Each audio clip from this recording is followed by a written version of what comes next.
అందరికీ నమస్కారం.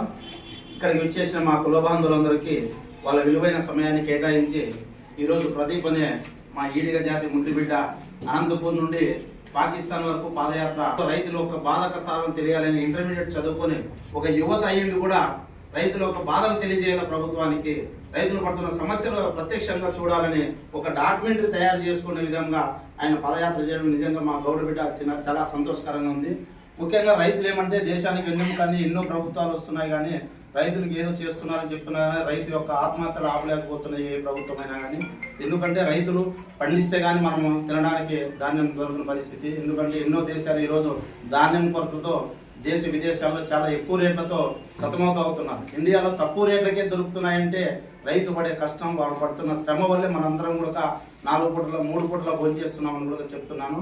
ముఖ్యంగా ప్రదీప్ రైతుల నుండి ప్రత్యక్షంగా ఎన్నో చూశాంట. దళారీ వ్యవస్థతో రైతులు సతమతమవుతున్నారని ఒకటి, నాణ్యమైన కరెంట్ ఇవ్వకపోవడంతో మోటార్లు కాలిపోతున్నాయనేది ఒకటి, ఆ గిట్టుబాటు ధర లేక అవి మళ్ళీ స్టాక్ గోడంలో పెట్టి దానికి రెంట్ కల్పించడము, మళ్ళీ ధాన్యం రేట్ వచ్చినప్పుడు అమ్ముకోవడానికి ఆ వచ్చిన డబ్బు గోడౌన్లకే ఎఫ్సి గోడౌన్లకు కట్టడానికి సరిపోతుంది.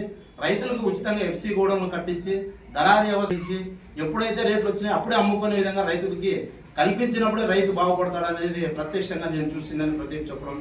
అదే కాకుండా ఇప్పుడు పాకిస్తాన్ వరకు పాదయాత్ర చేస్తూ సైకిల్లో కూడా భారతదేశం నలుమూలలో కూడా సైకిల్ యాత్ర చేయడం కూడా నిజంగా ప్రదీప్ని మేమందరం కూడా ఈరోజు మా గౌరవ సంఘీయులందరూ కూడా సన్మాన కార్యక్రమం చేశాము.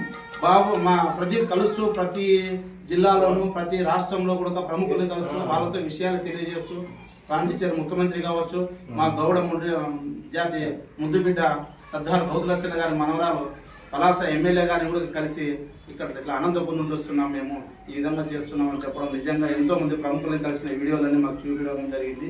ఎందుకంటే ఈరోజు మా గౌడ సంఘీయులు అందరి ఆధ్వర్యంలో ఈరోజు ప్రదీప్ని సన్మానం చేయాలని చెప్పేసి ముఖ్య ఉద్దేశంతో ఈరోజు అందరూ ఇంటికి రావడం జరిగింది.